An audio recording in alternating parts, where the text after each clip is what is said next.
Today, I want to speak directly to you who have lived a full life, who have accumulated wisdom and experience, and who now, at a stage when you should be reaping the rewards of peace of mind and a job well done, find yourself struggling daily with a persistent, painful, and deeply frustrating problem such as hemorrhoids. What if I told you that the most well-intentioned advice you have probably followed all your life, the advice you heard from doctors, family members, television, the advice to eat lots of fruit to stay regular and healthy, may actually be one of the central reasons why your suffering simply won't go away? What if some of those fruits, which you consume with the best of intentions, seen as symbols of health, are actually fueling a silent inflammatory fire in your body, making each day a little more difficult? This may sound shocking and even contrary to everything you've learned, I know. I ask only that you give me your attention and your trust for a few minutes so we can explore this together with the calm and depth that the subject deserves. In the next few minutes, we will analyze with the care of a watchmaker 7 fruits, or rather 7 situations involving fruits, that may be secretly sabotaging your recovery. This is especially true as we age, a time when our bodies, with all their history, become more sensitive and react in new and unexpected ways. Let me be clear from the outset, my intention is not to demonize fruit. Fruit is a gift from nature. My mission is to give you more specific and refined knowledge, a wisdom that is rarely shared, so that you can make choices that work for you today. I know how you feel. I sit here in my office and hear the stories every day. It's not just the physical pain, it's the mental exhaustion. With every flare-up, every moment of excruciating pain when you sit down, every drop of blood on the paper that makes you jump, comes a wave of despair and frustration. You think, but I'm doing everything right. I eat my fruit, I drink my water, I try to stay active. What else can I do? It's a pain that robs you of your dignity. It interferes with life's little pleasures. It robs you of the desire to sit comfortably and read a good book, something you've always loved to do. It turns the prospect of a car trip to visit your grandchildren into an exercise in anxious planning about stops and discomfort. It taints the joy of enjoying a family meal with constant worry about afterwards. Your desire is for a life of peace, mobility, spontaneity, not a life dictated and limited by this chronic and embarrassing pain. What I'm going to share with you today does not come solely from medical books. It comes from decades of listening to patients like you, connecting the dots, observing what works in real life, and most importantly, identifying the silent saboteurs. There is a reason why your efforts may not be paying off, and that reason is hidden in the details. And the most surprising detail we're going to discover together is how the right fruit, at the wrong time or in the wrong state, turns from ally to enemy. Stay with me, because this clarity may be the key that unlocks the door to your freedom. The first fundamental point we need to understand, with complete honesty and respect for the aging process, is that our bodies change. And that's not a bad thing, it's a fact of life. The digestive system of a 70 or 80-year-old does not have the same resilience as that of a 30-year-old. Intestinal motility, the rate at which food moves through the system, tends to slow down. The production of stomach acid and digestive enzymes can decrease, which means that food is broken down less efficiently. The wall of the intestine itself, the mucosa, can become thinner and more permeable.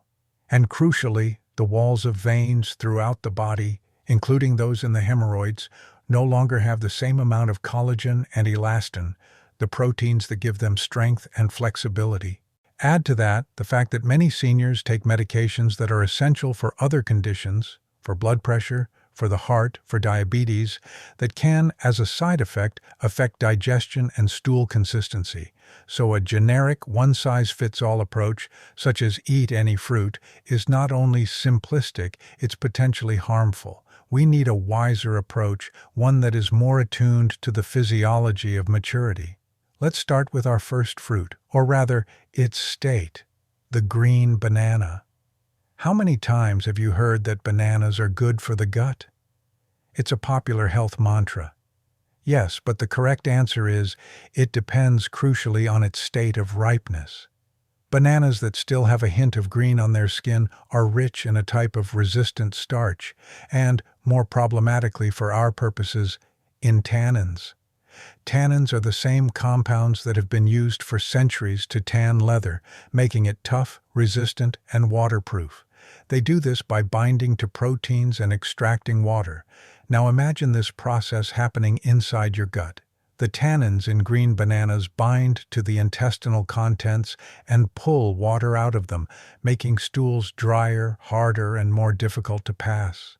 For a young person with fast bowel movements, this may not be a significant problem, but for you, who may already have slower bowel movements and a tendency toward constipation, eating green bananas is like adding a drying agent to cement that is already hardening too quickly.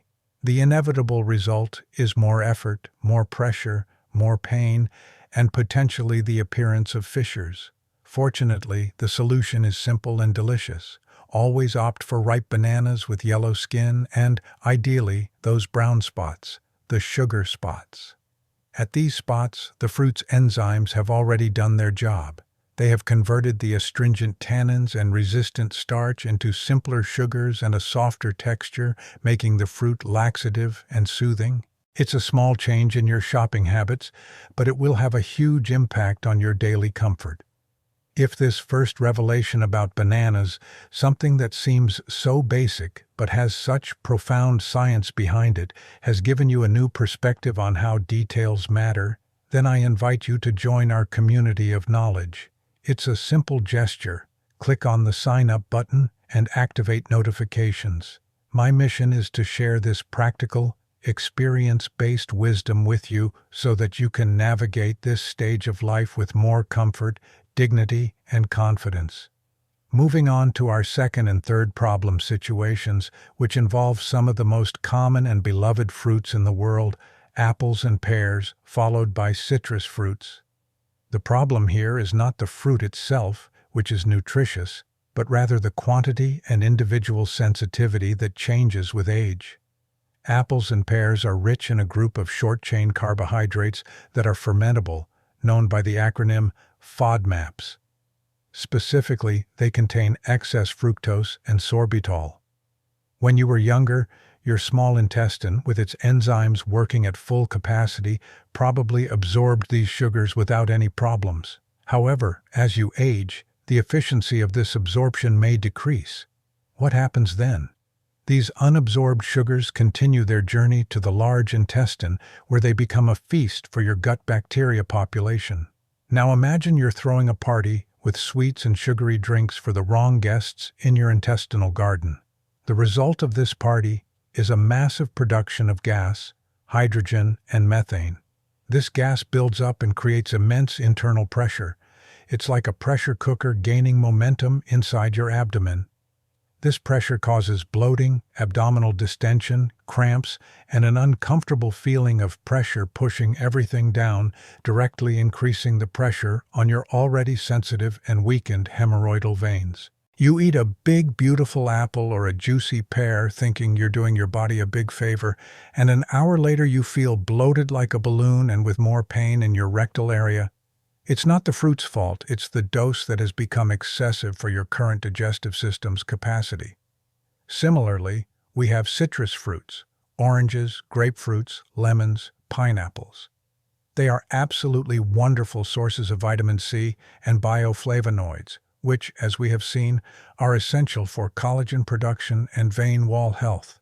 The paradox is that their high acidity can be a direct and relentless aggressor. If you have inflamed hemorrhoids, which are essentially open and sensitive wounds, and especially if you have small anal fissures, which are extremely common and painful, consuming very acidic foods is the equivalent of rubbing salt or lemon juice on an open wound on your skin. The acidity can cause a burning sensation and intense irritation during and after a bowel movement. This chemical irritation perpetuates the cycle of inflammation, alters the local pH, which hinders healing, and makes going to the bathroom a dreaded experience. I vividly remember one patient, Carlos, a retired engineer, a proud and methodical man whose greatest morning pleasure was to prepare a large, colorful bowl of fruit salad. It was his ritual. It was filled with sliced apples, pears, oranges, and kiwi. He came to me completely frustrated and confused. "Doctor, I don't understand. I start the day in the healthiest way I know how. I feel virtuous. But by mid-morning, my stomach feels like a drum. I'm full of gas. I feel terrible pressure. And my hemorrhoids feel 10 times worse. Am I doing something wrong?" Carlos's problem wasn't his exemplary intentions. It was his misinformed strategy. His health bomb was actually a FODMAP and acidity bomb for his sensitive digestive system. The solution we found wasn't deprivation, but fine-tuning. We drastically reduced the amount. Instead of a whole apple, he started eating a quarter. We swapped oranges and kiwi for a handful of blueberries, low in FODMAPs, less acidic, and rich in vein-friendly anthocyanins. He kept the pleasure and structure of his morning ritual but eliminated the trigger for pain and bloating. The lesson here is profound. The wisdom lies not in eating more, but in eating smarter. Has this ever happened to you? Feeling bloated, gassy, or more pressured after eating a fruit that is supposed to be perfectly healthy? Share your experience in the comments if you feel comfortable. Your story may be the missing piece in the puzzle of someone else who is going through exactly the same thing, validating their experience and showing them that they are not alone on this confusing journey. Let's now deepen our analysis with the fourth and fifth categories of fruits that require our attention and wisdom, those with small, hard seeds and the universe of dried fruits. We are talking about delicious and popular fruits such as strawberries, kiwis, figs, raspberries, and passion fruit. For most people, and for a young and healthy intestine, these tiny, fibrous seeds pass through the digestive system without any problems. However, for someone with an already inflamed and sensitive intestinal lining, colitis, or with a condition extremely common in middle age called diverticulosis, the formation of small pouches or hernias in the wall of the colon, these seeds can act as potent mechanical irritants. Imagine the wall of your intestine as a silk road. Now imagine passing thousands of tiny grains of sand along that road every day. If the road already has potholes, diverticula, or construction zones, inflammation, these seeds can get stuck or simply scrape and irritate the surface, perpetuating inflammation and preventing the mucosa from healing completely. Sensitivity to this is very individual. If you are one of those people who notices that your symptoms of discomfort or pain worsen after eating these fruits, it may be worth taking a break and observing how you feel. The answer lies in your own body. Now, dried fruits. This is perhaps the most common and dangerous trap I see my older patients fall into. Fruits such as raisins, dates, dried figs, and apricots are constantly promoted as a healthy snack, a quick source of energy, and high in fiber. And in theory, they are. But they hide two serious problems for hemorrhoid sufferers. First, the dehydration process concentrates the sugar to astronomical levels, turning the fruit into candy. To give you an idea, it takes about 100 grams of fresh grapes to make just 25 grams of raisins. You eat the same amount of sugar, fructose, but in a much smaller volume. This super-concentrated sugar is high-octane fuel for the gas-producing bacteria in your gut, leading to the bloating and pressure we've already discussed. Second, and more importantly, all the water, the most crucial component of fruit for gut health, has been removed. Fiber without water is like a dry, compact sponge in your gut. Instead of helping, it can worsen constipation by absorbing what little moisture remains in your stool, making it harder, drier, and more difficult to pass. This can only be counteracted if you compensate by drinking a massive amount of water at exactly the same time as you eat the dried fruit. something most people don't do. Many people eat a handful of dried fruit thinking they are helping their regularity and end up, ironically, more constipated, gassy, and in more pain. I want to be absolutely clear here, and this is my disclaimer as your doctor. I am not saying to ban these fruits from your life forever. That would be simplistic and wrong. The goal is awareness, moderation, and personalization. Sensitivity to seeds is individual, and dried fruits can occasionally be consumed, but in minimal amounts, 1 or 2 dates, not a handful, and always accompanied by 1 or 2 large glasses of water to consciously rehydrate the fiber you are ingesting. Wisdom does not lie in blind prohibition, but in smart, informed choice. Instead of a handful of dates for energy, it may be better to opt for a ripe banana or 2 or 3 fresh plums, which come with their own water, mild fiber, and the natural laxative sorbitol. We come to our last 2 situations, which are perhaps the most subtle and therefore the most insidious, as they involve deeply ingrained cultural habits. The 6th situation involves a tropical fruit loved by many, the mango. Mangoes are delicious, rich in vitamins and enzymes, but there are 2 aspects to consider in our context. First, like apples and pears, they are quite high in fructose, which, as we are now experts, we know can cause gas and bloating in sensitive people. Second, its fiber, while abundant, is often very stringy and fibrous. During an acute hemorrhoid flare-up, when the anal area is swollen, sensitive, and painful, this tougher, stringier fiber can be mechanically irritating to the mucosa. Think of the difference between cleaning a delicate surface with a soft sponge, such as the soluble fiber in papaya or psyllium, versus cleaning it with a hard-bristled brush, such as the fiber in mangoes. Both clean, but one soothes and the other irritates. Once again, it's a matter of context. A slice of ripe mango, outside of a flare-up, can be perfectly fine and enjoyable. But during a phase of acute pain, it may not be your best friend. And finally, our 7th and last point is not a specific fruit, but a very common cultural habit: the consumption of the classic and seemingly innocent fruit salad as a dessert, especially after a heavy meal. This is a classic digestive mistake. Imagine the scenario. You eat a meal rich in protein and fat, such as a steak with potatoes or a pasta dish with a creamy sauce. These foods, due to their complexity, require a longer digestion time in the stomach, sometimes 2, 3, or 4 hours. Right after that, you eat a bowl of fruit on top.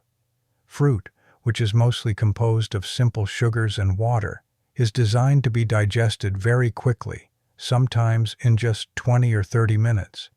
But when you eat it after a heavy meal, it gets stuck in your stomach behind the slower-moving meal in a warm, moist, and acidic environment. What happens? It starts to ferment.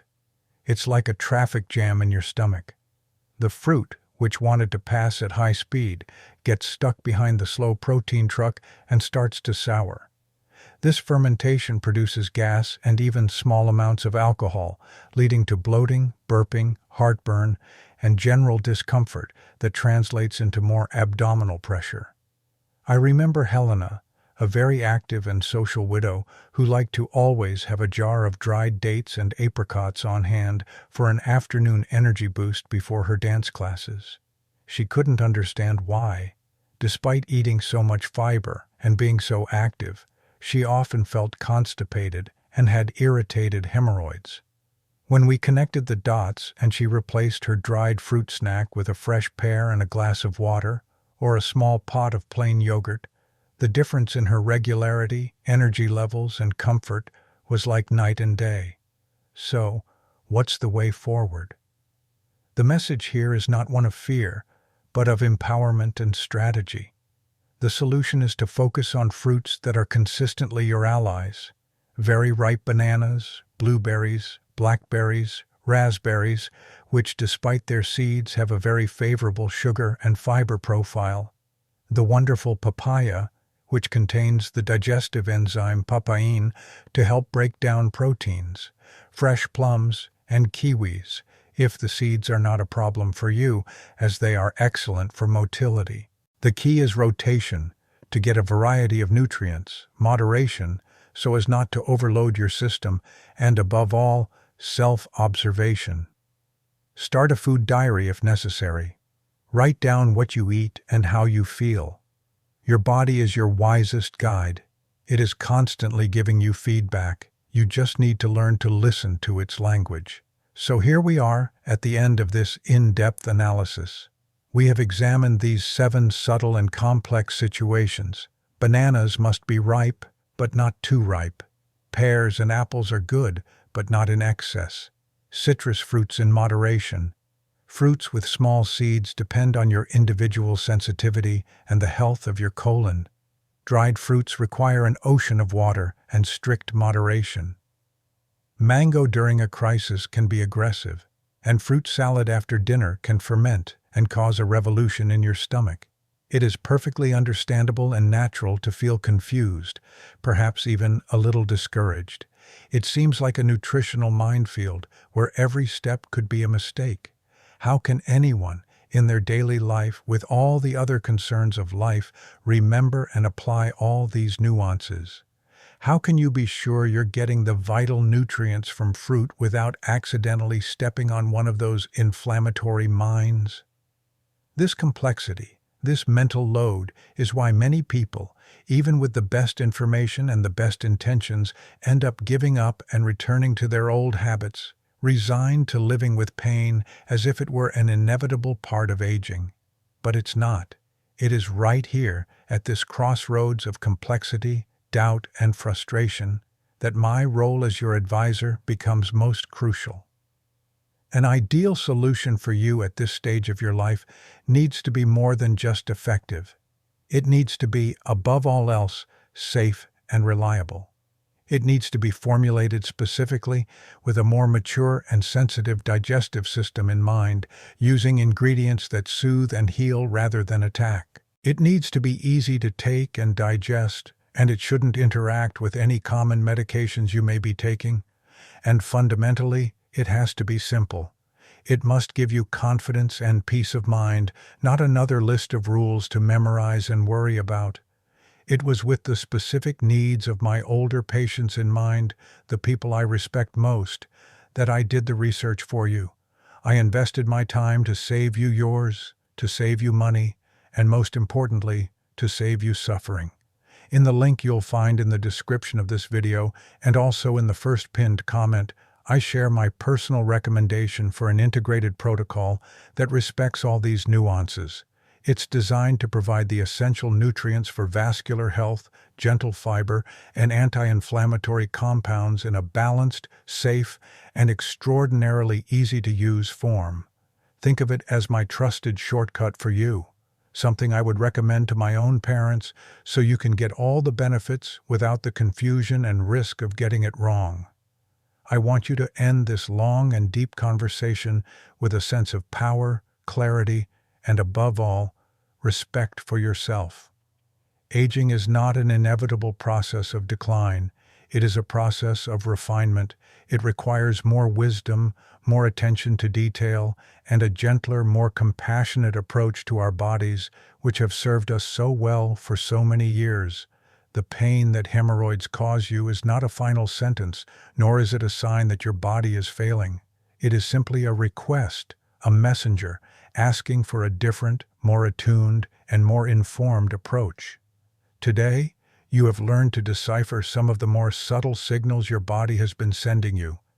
You have learned that true wisdom does not lie in blindly following old advice, but in adapting it to your current reality and physiology. Your goal of a peaceful, active, comfortable, and dignified retirement is not a distant dream. It is an absolutely achievable goal when you have the right knowledge and the right tools. You deserve to live without pain. You deserve peace of mind. You deserve to fully enjoy your golden years. If this conversation has brought you clarity, if it has made you feel seen, heard, and understood, and if it has given you a new path to follow, then I ask you to do 2 final things. First, Subscribe to the channel so we can continue to share this wisdom that comes with experience, deepening your knowledge and confidence with each video. Second, think about your friends, your walking group, your community, the people your age you spend time with. How many of them are suffering in silence, making the same well-intentioned mistakes? Share this video with them. Be the source of wisdom and relief in your circle. So many people are suffering unnecessarily because they follow advice that, although given with love, is outdated and does not apply to their stage of life. Thank you very much for your attention, patience, and trust. Take care of yourself with the kindness and wisdom that your years have given you. And I hope to see you healthier and much more comfortable at our next meeting.